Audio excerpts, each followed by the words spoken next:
হাবড়ায় civic পুলিশের দাদাগিরি।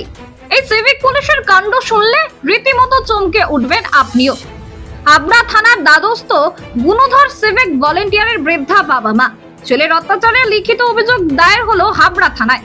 জানা যায় সুমিত অধিকারী পেশায় হাবড়া থানার সিভিক ভলেন্টিয়ার। ছেলের অত্যাচার সহ্য করতে না পেরে অবশেষে পুলিশের দ্বারস্থ বৃদ্ধ মা ও বাবা। হাবড়া থানা শ্রীনগর এলাকায় তাদের বাড়ি। দীর্ঘদিন ধরে ছেলে ও বৌমা মা বাবার উপর অত্যাচার চালিয়ে যাচ্ছে। সম্পত্তি লিখে দেওয়ার চাপ না দিলে মারধর এবং নগদ টাকা না দিলে অকথ্য গালিগালাজ ও মারধরের অভিযোগ।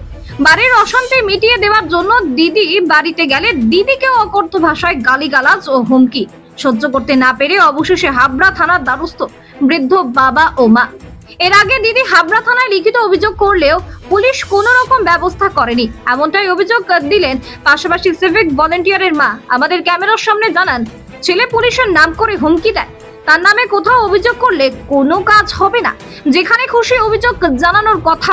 পুলিশের দ্বারস্থ হলাম, ছেলের অত্যাচার করে, বউরাও করে, সবাই করে, অত্যাচারটা সবাই করে, কিন্তু ছেলের মদতেই বেশি হচ্ছে। ছেলে ইচ্ছা করলে থামাতে পারে বা কিছু করতে পারে, সেটাও। ছেলে কি করে? আমার ছেলে হাবড়া থানায় সিভিক পুলিশ। আপনাকে মারধর করে?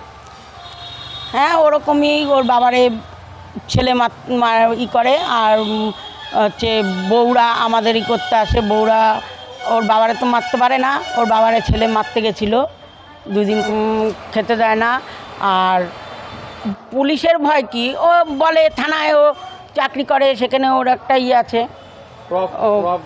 হ্যাঁ, যে ও বলে যে থানায় করলে আমি অনেক কিছু করতে পারি, কত দৌড়াদৌড়ি করবে, করুক, এসব ভয় দেখায়।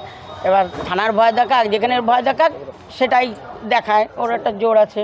খুবই অসহায় বোধ করছি। যা সবাই চায়, পুলিশের কাছে আসলে একটা বিচার। হ্যাঁ। আরজিকর কাণ্ডে ডাক্তারি পড়ুয়া ছাত্রীকে ধর্ষণ করে খুনের অভিযোগ সিভিক ভলেন্টিয়ারের বিরুদ্ধে। রাজ্য জুড়ে সিভিক ভলেন্টিয়ারের বিরুদ্ধে একাধিক অভিযোগ উঠে আসছে। পুলিশের সাথে কাজ করে কি এই ক্ষমতার অপব্যবহার, উঠছে প্রশ্ন। মা বাবার উপর প্রচণ্ড অত্যাচার করে, বাড়ির জিনিসপত্র ভাঙচুর করে, মা কিছু মানে মার কাছ থেকে টাকার প্রেশার করে। আমার ছোট ভাই, ও হাবড়া থানা সিভিক। সিভিক প্রচণ্ডভাবে পুলিশের ভয় দেখায়। আর আমরা থানায় আসি তো বলে অফিসার কি করবে, কিচ্ছু করবে না, যত পারিস দৌড়াবি, দৌড়া, যেখানে মাদেরও বলে যেখানে পারবি সেখানে দৌড়াও, তোমরা কিচ্ছু করতে পারবে না, থানা আমার হাতে আছে, থানা আমার কেনা। ও থানার মনে হয় যে অমিত আছে, সিভিক ভলেন্টিয়ারদের যে হেড আছে, হ্যাঁ, তারও ভয় দেখায়। মানে তাকে দিয়ে তাকে টাকা পয়সা দিয়ে না, সিভিক ভলেন্টিয়ারদের মনে হয় কাজ টাজ করে, তাকে মনে হয় ওকে এক্সট্রা ডিউটি দেয়, এক্সট্রা ডিউটি দেয়, ওকে মনে হয় 200-300 টাকা করে দেয়। আর ওর 700-800 টাকা এক দিন ইনকাম হয়, ওইসব টাকা পয়সা ওকে দেয়। হ্যাঁ, মা বাবাকে মারধর করে, জুতো আমাকে তো মারধর করেছে। আমার তো কমপ্লেন করেছি হাবড়া থানায়, কিন্তু জিডি নিয়েছে, কেস নেয়নি। আজকে অভিযোগটা মূলত হয়েছে তার ছেলের বিরুদ্ধে। ছেলে মায়ের উপর অত্যাচার করে, মায়ের সম্পত্তি জোর করে লিখিয়ে দেওয়ার জন্য বিভিন্নভাবে বিভিন্ন সময় অত্যাচার করে। ছেলে বর্তমানে শুনেছি যে সিভিক ভলেন্টিয়ারের কাজ করে হাবড়া থানা।